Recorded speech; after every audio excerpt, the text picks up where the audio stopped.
नमस्कार सभी विद्यार्थियों का एक बार फिर से एग्री कोचिंग बाय विकास सर परिवार में स्वागत करता हूं। हम लोग रोज़ एग्रीकल्चर के बेहतरीन प्रश्नों के साथ मुलाकात करते हैं। जैसा कि आप लोगों को पता है, कृषि विज्ञान से संबंधित जितने भी एग्ज़ाम होते हैं, चाहे एग्रीकल्चर टीए हो, चाहे कैन सुपरवाइज़र हो, चाहे बीएचयू एंट्रेंस हो, AF IBPS, agriculture TGT, PGT, ICR, जो भी इस तरीके के एग्ज़ाम होते हैं उनकी तैयारी से संबंधित प्रश्नों को रोज़ाना लेकर आते हैं।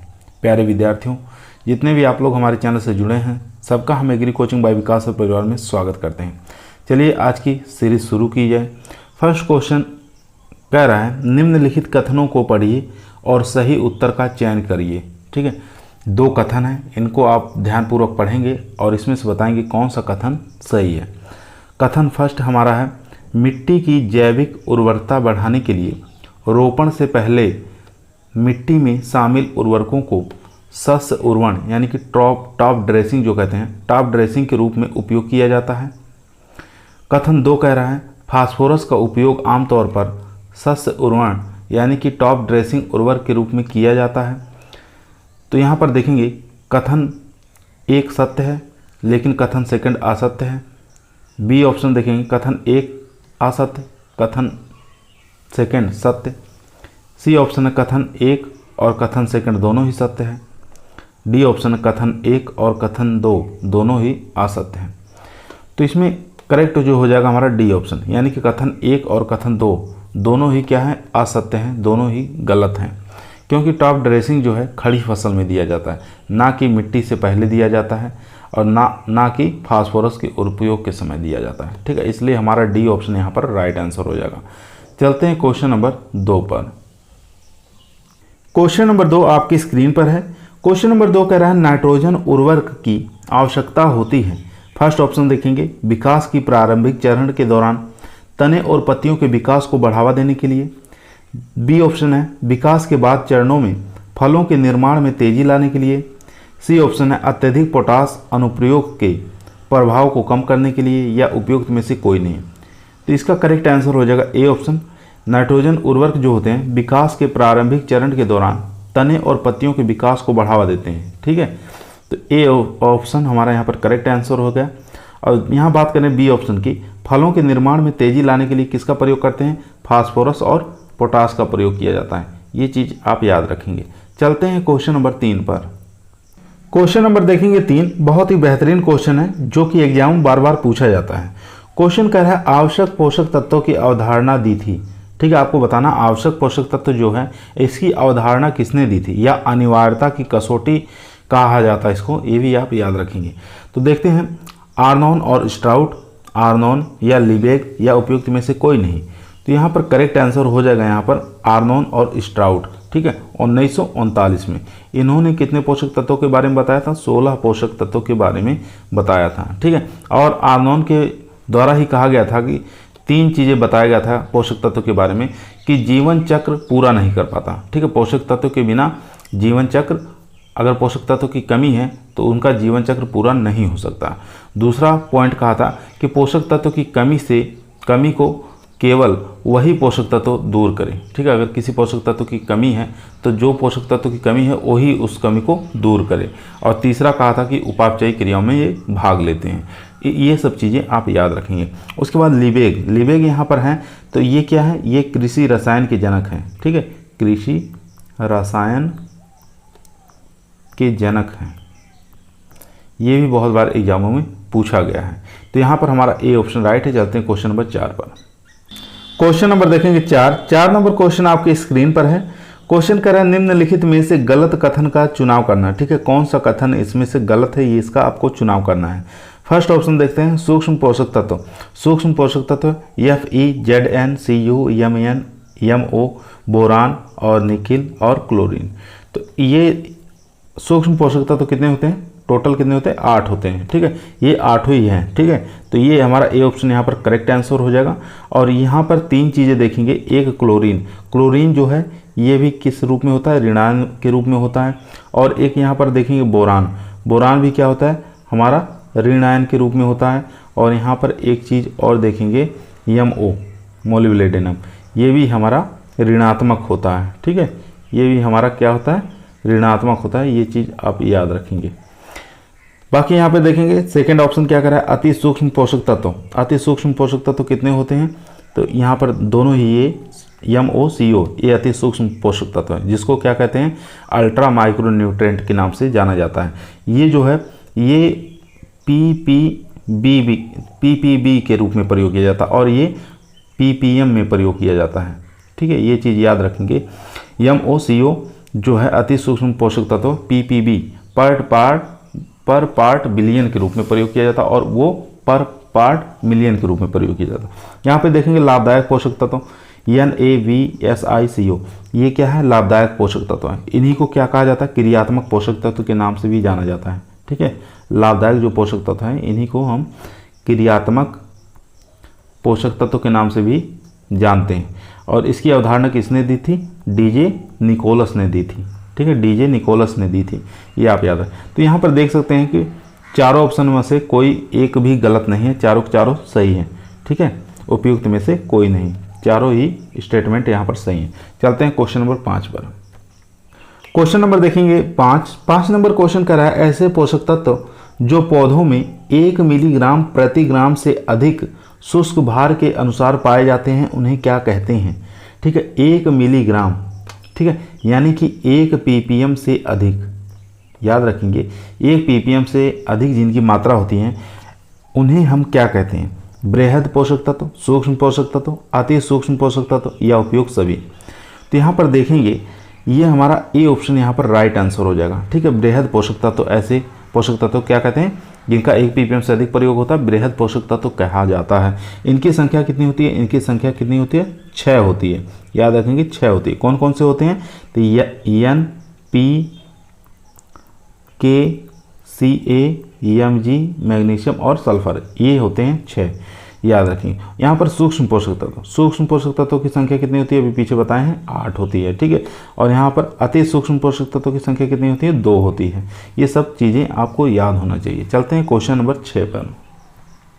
दोस्तों, यदि आप लोगों को एग्रीकल्चर के किसी भी एग्जाम में सिलेक्शन लेना है तो ईमानदारी के साथ चैनल को जरूर सब्सक्राइब करें। यह आपका परिवार है जो सरकारी नौकरी की तरफ ले जाएगा। तो क्वेश्चन नंबर 6 आपकी स्क्रीन पर है, इसको ध्यानपूर्वक पढ़िए और इसका आंसर दीजिए। क्वेश्चन कह रहा है निम्नलिखित में से अर्ध आवश्यक पोषक तत्व कौन सा है, सोडियम है, वेनेडियम है, सिलिकॉन है या कोबाल्ट है। तो इसका करेक्ट आंसर हो जाएगा यहाँ पर सी ऑप्शन। सिलिकॉन जो होता है ये अर्ध आवश्यक पोषक तत्व कहलाता है, सी ऑप्शन यहाँ पर राइट आंसर हो जाएगा। चलते हैं क्वेश्चन नंबर 7 पर। क्वेश्चन नंबर देखें 7 नंबर क्वेश्चन कर रहा है निम्नलिखित में से बेमेल को चुनिए। कौन सा इसमें से बेमेल है उसको आप चुनाव करना है, यानी इनकरेक्ट आपको बताना है। ठीक है, ये ऑप्शन कह रहा है पौधों में अधिक गतिशील। ठीक है, पौधों में कौन से अधिक गतिशील होते हैं, या कह सकते हैं हाईली मोबाइल कौन से होते हैं, NPK, जी एकदम सही है, ये हाईली मोबाइल होते हैं जिसको पौधों में अधिक गतिशील होते हैं। ठीक है, NPK। उसके बाद बी की बात करें, पौधों में कम गतिशील, सल्फर है, फेरस है, मैग्नीज है, क्लोरीन है, MO मोलिब्डेनम है, कॉपर है, ये सब क्या है पौधों में कम गतिशील है, ये भी यहाँ पर करेक्ट आंसर है। उसके बाद पौधों में अगतिशील, कैल्शियम और बोरान, ये अगतिशील होते हैं। ठीक है, तो यहाँ पर सी भी यहाँ पर करेक्ट आंसर हो जाएगा। और यहाँ पर डी ऑप्शन देखिए, पौधों में मध्यम गतिशील, पौधों में जो मध्यम गतिशील होता है सिलिकॉन नहीं होता है, ये हमारा इनकरेक्ट आंसर हो जाएगा। यही हमारा यहाँ पर जो पूछा है इनकरेक्ट ढूंढना था, तो ये हमारा करेक्ट आंसर हो जाएगा। पौधों में मध्यम गतिशील, मध्यम गतिशील कौन सा होता है, ZN होता है, याद रखेंगे। ठीक है, कौन सा होता है, ZN होता है। चलते हैं क्वेश्चन नंबर, यहाँ पर डी ऑप्शन राइट आंसर। चलते हैं क्वेश्चन नंबर 8 पर। क्वेश्चन नंबर देखेंगे 8 नंबर क्वेश्चन कर रहा है ट्रिप्टोफैन संश्लेषण में सहायक है, ZN, निकेल, कॉपर या सिलिकॉन। तो यहाँ ट्रिप्टोफैन क्या होता है ये आपको जानकारी होना चाहिए। जो ऑक्जिन होता है, ऑक्जिन के निर्माण से पहले जो पूर्वगामी जो क्रिया होती है वो ट्रिप्टोफैन होती है। ठीक है, ट्रिप्टोफैन के माध्यम से ही ऑक्जिन का निर्माण होता है, ये याद होना चाहिए। तो ट्रिप्टोफैन संश्लेषण में सहायक कौन है ये आपको बताना था, तो ZN सहायक होता है। ए ऑप्शन यहाँ पर राइट आंसर हो जाएगा, ZN। ठीक है, ZN यहाँ पर ये सहायक होता है। चलते हैं क्वेश्चन नंबर 9 पर। क्वेश्चन नंबर देखेंगे 9 नंबर क्वेश्चन कर रहा है निम्नलिखित में से कौन सी खाद ड्रिप विधि, जिसको बूंद बूंद सिंचाई कहा जाता है, के द्वारा नहीं देना चाहिए। ठीक है, यहाँ पर नहीं पूछा है, याद रखेंगे। Phosphoric acid, DAP, muriate of potash, urea को दिया जाता है, तो ये आपको याद होना चाहिए। यहाँ पर म्यूरेट ऑफ पोटास को भी दे सकते हैं, फास्फोरस एसिड को भी दे सकते हैं, लेकिन यहाँ पर DAP जो है इसको नहीं दे सकते हैं। ठीक है, तो इसलिए हमारा बी ऑप्शन यहाँ पर करेक्ट आंसर हो जाएगा, बी ऑप्शन राइट आंसर।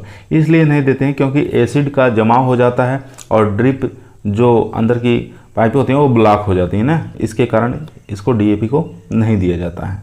चलते हैं क्वेश्चन नंबर 10 पर।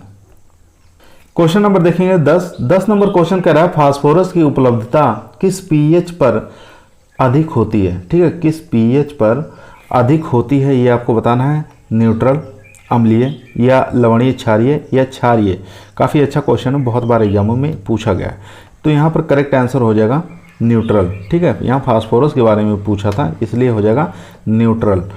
अम्लीय के बारे में अगर पूछता तो अम्लीय में आप याद रखेंगे Fe के बारे में, उसके बाद Al के बारे में, उसके बाद Cu के बारे में, उसके बाद Mn के बारे में और Zn अगर अम्लीय के बारे में पूछता तो। और लवणीय के बारे में पूछता तब क्या करते हैं, तो लवणीय के बारे में भी आपको याद रखना है। सबसे ज़्यादा होता है कैल्शियम, उसके बाद Mg, उसके बाद Na सोडियम, उसके बाद पोटास। ठीक है, ये सब आ जाते हैं लवणीय क्षारीय। ठीक है, तो यहाँ पर हमारा करेक्ट आंसर हो जाएगा ए ऑप्शन। चलते हैं क्वेश्चन नंबर 11 पर। क्वेश्चन नंबर देखेंगे 11 नंबर क्वेश्चन कह रहा है कौन सा पोषक तत्व पौधों की वानस्पतिक वृद्धि में सहायक है, नाइट्रोजन, फास्फोरस, पोटास या कैल्शियम। तो यहाँ पर करेक्ट आंसर हो जाएगा नाइट्रोजन, ए ऑप्शन यहाँ पर राइट आंसर हो जाएगा।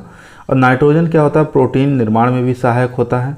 ठीक है, RNA DNA में भी बहुत बड़ी महत्वपूर्ण भूमिका निभाता है, एमिनो एसिड के निर्माण में भी सहायक होता है। फास्फोरस की बात करें तो फास्फोरस क्या करता है, रूट को मजबूत करता है और एनर्जी के रूप में भी इसको प्लांट को प्रदान करता है। ठीक है, और सीड फार्मेशन में भी इसका प्रयोग होता है प्लांट में, किसका, फास्फोरस का। और यहाँ पे पोटास की बात करें तो पोटास रोग प्रतिरोधकता क्षमता बढ़ाता है। ठीक है, रोग प्रतिरोधक क्षमता बढ़ाता है कौन, पोटास। और यहाँ पर कैल्शियम की बात करें तो ये सेल डिवीजन में महत्वपूर्ण भूमिका निभाता है। ठीक है, सेल डिवीजन।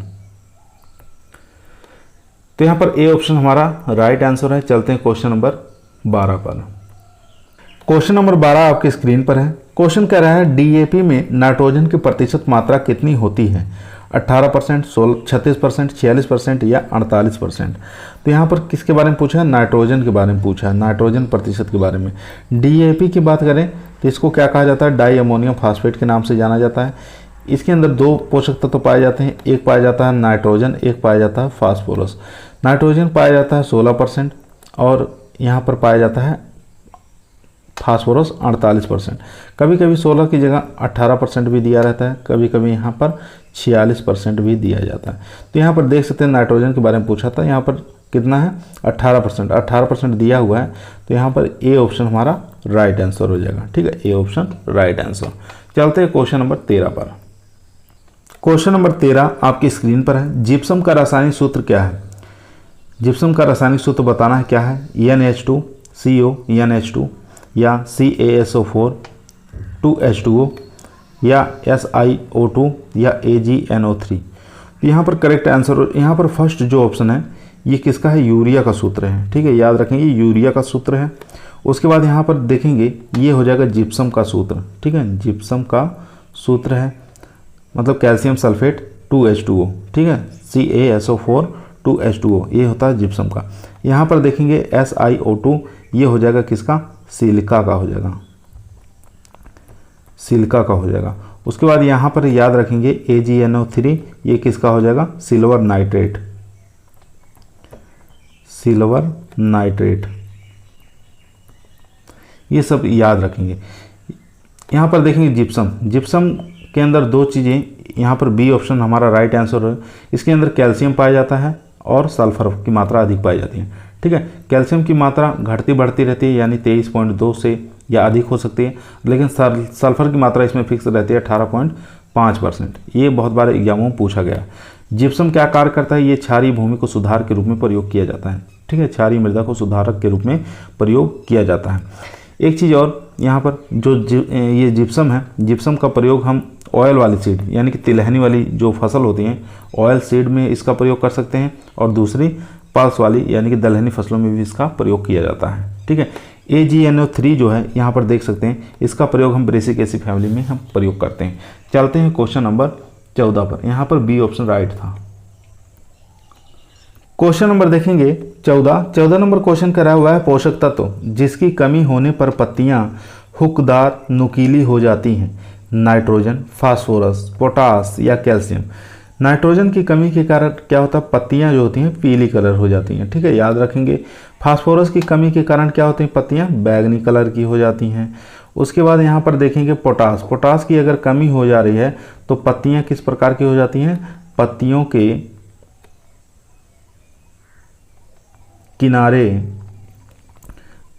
किनारे जले हुए प्रतीक होते हैं, ठीक है। पत्तियों के जो किनारे वाले पार्ट होते हैं जैसे लगते हैं कि मतलब जले हुए नजर आएंगे। और यहाँ पर डी ऑप्शन जो है ये कैल्शियम, ये हमारा करेक्ट आंसर हो जाएगा। यानी कि इसकी अगर कमी हो रही है तो पत्तियों की जो ऊपर वाला पार्ट होता है वो हुकदार होता है, नुकीला हो जाता है, ठीक है। तो ये कैल्शियम की कमी के कारण होता है। यहाँ पर पोटास की कमी के एक और लक्षण होते हैं, इसमें नेक्रोसिस हो जाता है, ठीक है, नेक्रोसिस हो जाता है, यानी कि टिश्यू जो होते हैं वो डेड हो जाते हैं, मर जाते हैं। चलते हैं क्वेश्चन नंबर 15 पर। क्वेश्चन नंबर देखें 15 नंबर क्वेश्चन कह रहा है मूंगफली में अधिकीलन के लिए आवश्यक खनिज कौन सा है, नाइट्रोजन, फास्फोरस, आयरन या कैल्शियम। तो यहाँ पर डी ऑप्शन राइट आंसर हो जाएगा कैल्शियम। कैल्शियम की कमी के कारण क्या होता है, मूंगफली के अंदर पॉपिंग हो जाता है, ठीक है, पॉपिंग हो जाता है, उसमें सीड का निर्माण नहीं हो पाता है, तो उसी क्या कहते हैं, अधिकीलन कहा जाता है। तो डी ऑप्शन यहाँ पर राइट आंसर हो जाएगा। चलते हैं क्वेश्चन नंबर 16 पर। क्वेश्चन नंबर देखेंगे 16 नंबर क्वेश्चन कह रहा है पवन चक्की द्वारा सिंचाई करने हेतु हवा की गति से कम प्रति घंटा कितनी होनी चाहिए, ठीक है, काफ़ी अच्छा क्वेश्चन है। पवन चक्की द्वारा सिंचाई करने हेतु हवा की गति कम से कम प्रति घंटा कितनी होनी चाहिए, ये आपको बताना है। 5 मील प्रति घंटा, 16 मील प्रति घंटा या 10 मील प्रति घंटा या 25 मील प्रति घंटा। तो यहाँ पर करेक्ट आंसर हो जाएगा यहाँ पर बी ऑप्शन 16 मील प्रति घंटा, ठीक है, बी ऑप्शन यहाँ पर राइट आंसर हो जाएगा। चलते हैं क्वेश्चन नंबर 17 पर। क्वेश्चन नंबर देखें 17 नंबर क्वेश्चन कह रहा है भूमिगत जल निकास के प्रकार हैं। भूमिगत जल निकास के प्रकार कौन से हैं, टाइल नालियाँ, रॉबिन्स नालियाँ, मॉल नालियाँ या उपयुक्त सभी। तो यहाँ पर डी ऑप्शन राइट आंसर हो जाएगा, डी ऑप्शन राइट आंसर, यानी कि ये तीनों एकदम सही है, भूमिगत जल निकास हैं। चलते हैं क्वेश्चन नंबर 18 पर।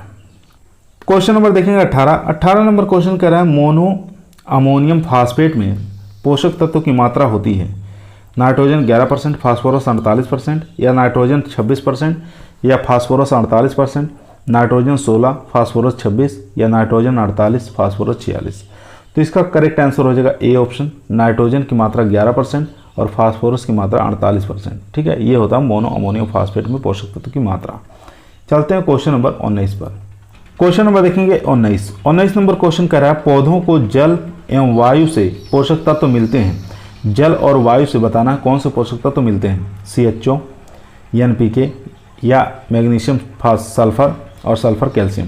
तो यहाँ पर करेक्ट आंसर हो जाएगा CHO जो है ये जल और वायु से मिलते हैं। बाकी यहाँ पर NPK है, मैग्नीशियम सल्फर है और सल्फर कैल्शियम ये मिलते हैं किससे, सॉयल से मिलते हैं, याद रखेंगे, ए ऑप्शन राइट। चलते हैं क्वेश्चन नंबर 20। क्वेश्चन नंबर देखेंगे 20 नंबर क्वेश्चन कह रहा है वे उर्वरक जिनमें प्राथमिक पोषक तत्वों की कुल मात्रा 25% से अधिक हो क्या कहलाते हैं।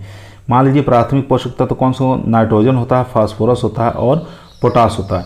इसके अंदर क्या होता है 25% से इनकी मात्रा अधिक पाई जाती है, ठीक है, 25% से अधिक इनकी मात्रा पाई जा रही हो तो इन्हें क्या कहा जाता है, न्यून विश्लेषण उर्वरक, संयुक्त उर्वरक या उच्च विश्लेषण उर्वरक या पूर्ण उर्वरक।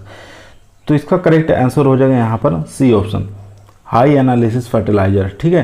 तो सी ऑप्शन यहाँ पर राइट आंसर हो जाएगा, याद रखेंगे। और यहाँ पर पूर्ण उर्वरक यानी ऐसा उर्वरक जिसके अंदर नाइट्रोजन भी पाया जाता है, फास्फोरस भी पाया जाता है और पोटास भी पाया जाता है, तीनों पाए जाते हैं, ऐसे उर्वरक क्या कहते हैं, कंप्लीट फर्टिलाइजर के नाम से जाना जाता है। तो यहाँ पर सी ऑप्शन राइट है। चलते हैं क्वेश्चन नंबर 21 पर। क्वेश्चन नंबर देखेंगे 21 नंबर क्वेश्चन कह रहा है पौधों के लिए अनावश्यक लेकिन लाभकारी तत्व है, ठीक है, लाभकारी पोषक तत्व कौन सा, इसमें से लाभकारी पोषक तत्व के बारे में किसने सबसे पहले बताया था, तो निकोलस महोदय ने बताया था। ठीक है, निकोलस महोदय ने बताया था। इन्होंने कहा 4 ऐसे पोषक तत्व हैं जो लाभकारी पोषक तत्व होते हैं। कौन कौन से होते हैं? एक होता है सोडियम होता है, एक होता है वेनेडियम होता है, CO होता है और Si होता है, सिलिकॉन होता है। तो इसमें से देखते हैं कौन सा करेक्ट आंसर है। तो हमारा करेक्ट आंसर हो जाएगा ए ऑप्शन, सोडियम। ठीक है, ए ऑप्शन राइट आंसर हो जाएगा। चलते हैं क्वेश्चन नंबर 22 पर। क्वेश्चन नंबर देखेंगे 22 नंबर क्वेश्चन कह रहा है कोटा में किस कंपनी का उर्वरक संयंत्र है? ठीक है, काफ़ी अच्छा क्वेश्चन है। Nagarjuna group, Abha fertilizer group या Chambal fertiliser and chemical group, गाढ़ेपन कोटा, या कह सकते हैं यहाँ पर डी ऑप्शन है मनोज ग्रुप एंड केमिकल्स। तो इसका करेक्ट आंसर हो जाएगा C option, Chambal fertiliser and chemical groups Kota. ठीक है, सी ऑप्शन यहाँ पर राइट आंसर हो जाएगा। यहीं पर भी यूरिया का श्री राम फर्टिलाइजर भी है। ठीक है, श्री राम फर्टिलाइजर भी यहीं पर है, कोटा में ही, याद रखेंगे। चलते हैं क्वेश्चन नंबर 23 पर। क्वेश्चन नंबर देखेंगे 23 नंबर क्वेश्चन कह रहा है सभी तीनों मुख्य प्रधान या पोषक तत्व प्रदान करने वाला उर्वरक कौन सा है? Muriate of potash, single super phosphate, di ammonium phosphate या उपयुक्त में से कोई नहीं। तो यहाँ पर करेक्ट आंसर हो जाएगा यहाँ पर B option, single super phosphate. ठीक है, बी ऑप्शन यहाँ पर राइट आंसर हो जाएगा। इसके अंदर किसकी किसकी मात्रा? सल्फर की मात्रा पाई जाती है, कैल्शियम की मात्रा पाई जाती है और फास्फोरस की मात्रा पाई जाती है। फास्फोरस पाया जाता है 16%, कैल्शियम की बात करें तो 18.5% पाया जाता है, और यहाँ पर सल्फ़र की बात करें तो सल्फ़र के अंदर 12% तक पाया जाता है। तो ये जो है ये बृहद पोषक तत्व होते हैं। ठीक है, तीनों ये पाया जाता है सिंगल सुपर फास्फेट। चलते हैं क्वेश्चन नंबर 24 पर। क्वेश्चन नंबर देखेंगे 24 नंबर क्वेश्चन कह रहा है भूमि में सर्वाधिक अम्लता छोड़ने वाला उर्वरक कौन सा है? यूरिया, कैल्शियम, अमोनियम सल्फेट या कोटेड यूरिया। तो यहाँ पर करेक्ट आंसर हो जाएगा अमोनियम सल्फेट। ठीक है, सी ऑप्शन यहाँ पर राइट आंसर हो जाएगा। ये क्या करता है? अम्लता छोड़ने वाला उर्वरक है सर्वाधिक भूमि के अंदर। तो यहाँ पर सी ऑप्शन राइट आंसर हो जाएगा। ठीक है, यहाँ बात करें कैल्शियम की। कैल्शियम किस प्रकार का ये है? उदासीन है। ठीक है, उदासीन उर्वरक है। और यहाँ बात करेंगे अमोनियम सल्फेट जो है कौन कौन फसलों के लिए लाभदायक होता है? जैसे धान हो गया, मूंगफली हो गया, गन्ना और आलू। ठीक है, इन फसलों के लिए लाभदायक है। चलते हैं क्वेश्चन नंबर 25 पर। क्वेश्चन नंबर देखेंगे 25 नंबर क्वेश्चन कह रहा है फसलों में उर्वरक के पोषण की अधिकतम दक्षता प्राप्त करने के लिए इसे डाला जाना चाहिए बिखेर कर, बीज तथा उर्वरक के साथ मिलाकर ड्रिल द्वारा, या बीज सह उर्वरक ड्रिल मशीन के द्वारा डालना चाहिए, उपयुक्त में से कोई नहीं। तो इसका करेक्ट आंसर हो जाएगा बी ऑप्शन। ठीक है, बीज तथा उर्वरक को मिलाकर ड्रिल द्वारा डालना चाहिए, बी ऑप्शन यहाँ पर राइट आंसर हो जाएगा। चलते हैं क्वेश्चन नंबर 26 पर। क्वेश्चन नंबर देखेंगे 26 नंबर क्वेश्चन कह रहा है निच्छालन द्वारा नाइट्रोजन की हानि सर्वाधिक किस रूप में होती है? नाइट्रोजन के रूप में, नाइट्रेट के रूप में या नाइट्रोजन के रूप में या उपयुक्त में से कोई नहीं। तो यहाँ फर्स्ट ऑप्शन था अमोनिया, सॉरी दोस्तों अमोनिया था। अमोनिया के रूप में, नाइट्रेट के रूप में या नाइट्रोजन के रूप में या उपयुक्त में से कोई नहीं। तो इसका करेक्ट आंसर हो जाएगा यहाँ पर बी ऑप्शन। ठीक है, नाइट्रेट के रूप में, बी ऑप्शन यहाँ पर राइट आंसर हो जाएगा। चलते हैं क्वेश्चन नंबर 27 पर। क्वेश्चन नंबर देखेंगे 27 नंबर क्वेश्चन कह रहा है मृदा में कुल नाइट्रोजन की मात्रा ज्ञात करने के लिए किस विधि का प्रयोग किया जाता है? जेंडाल विधि या इडको मेथड या इंदौर विधि या लिटर विधि। तो इसका प्रयोग करते हैं जेंडाल विधि का। ठीक है, ए ऑप्शन यहाँ पर राइट आंसर हो जाएगा। चलते हैं क्वेश्चन नंबर 28 पर। क्वेश्चन नंबर देखेंगे 28 नंबर क्वेश्चन कह रहा है नाइट्रिफिकेशन के लिए सर्वाधिक उपयुक्त तापमान होना चाहिए 20 degree centigrade, 25 degree centigrade, 29 degree centigrade या 34 डिग्री सेंटीग्रेड। पीछे हम लोग पढ़े थे कि नाइट्रिफिकेशन के लिए 25 से लेकर 30 डिग्री सेंटीग्रेड तापमान की आवश्यकता होती है। ठीक है, तो यहाँ पर देख सकते हैं 29 भी दिया है, 25 भी दिया है। तो यहाँ पर करेक्ट अगर एक चीज़ पूछे, डायरेक्ट पूछ ले 34, 35, 36 इस रूप में, तो हमारा डी ऑप्शन राइट आंसर हो जाएगा 34 डिग्री सेंटीग्रेड तापमान। ठीक है, यही हम लोग पढ़े थे कि रेटिंग के अंदर भी 34 डिग्री सेंटीग्रेड तापमान की आवश्यकता होती है। ठीक है, चलते हैं क्वेश्चन नंबर 29 पर। क्वेश्चन नंबर देखेंगे 29 नंबर क्वेश्चन कह रहा है पोटेशिक या पोटेशियम उर्वरक देने से पौधे की यह लाभ परिरक्षित होता है। ठीक है, आपको बताना है, काफ़ी अच्छा क्वेश्चन है। तो पोटेशिक उर्वरक देने से पौधे में क्या लाभ परिलक्षित होता है। ऑप्शन देखते हैं, सूखा सहन करने की क्षमता बढ़ जाती है, रोगों के प्रति प्रतिरोधक क्षमता बढ़ जाती है, या पौधों की असामान्य वृद्धि होने लगती है, या उपयुक्त सभी। तो यहाँ पर करेक्ट आंसर हो जाएगा बी ऑप्शन, रोग के प्रति प्रतिरोधक क्षमता बढ़ जाती है। बी ऑप्शन यहाँ पर राइट आंसर हो जाएगा। चलते हैं क्वेश्चन नंबर 30 पर। क्वेश्चन नंबर देखेंगे 30 नंबर क्वेश्चन कह रहा है, निम्नलिखित में से किस तत्व की अनुपस्थिति में पर्णहरित का निर्माण नहीं होता। ठीक है, काफ़ी अच्छा क्वेश्चन है। बोरान, कोबाल्ट, मैग्नीशियम या जेडेन। तो यहाँ बात कर लें पर्णहरित के निर्माण में कौन कौन से पोषक तत्व भाग लेते हैं। Mg हो गया, Mn हो गया और नाइट्रोजन हो गया, और उसके बाद Zn या Fe। ठीक है, तो ये पर्णहरित में भाग लेते हैं। तो यहाँ पर बोरान की बात करें तो बोरान जो है परागण में महत्वपूर्ण भूमिका अदा करते हैं। ठीक है, और इसके बाद यहाँ पर सी ऑप्शन हमारा राइट आंसर हो जाएगा, मैग्नीशियम हमारा करेक्ट आंसर हो जाएगा। ये आप याद रखेंगे। ये किस रूप में लेते हैं, Mg धन के रूप में लेते हैं। चलते हैं क्वेश्चन नंबर 31 पर। क्वेश्चन नंबर देखेंगे 31 नंबर क्वेश्चन कह रहा है, कैल्शियम अमोनियम नाइट्रेट, जिसको कैन उर्वरक कहते हैं, किसान खाद के नाम से जाना जाता है, में नाइट्रोजन की कितने प्रतिशत मात्रा उपस्थित होती है। 25%, 32%, 46% या 50%।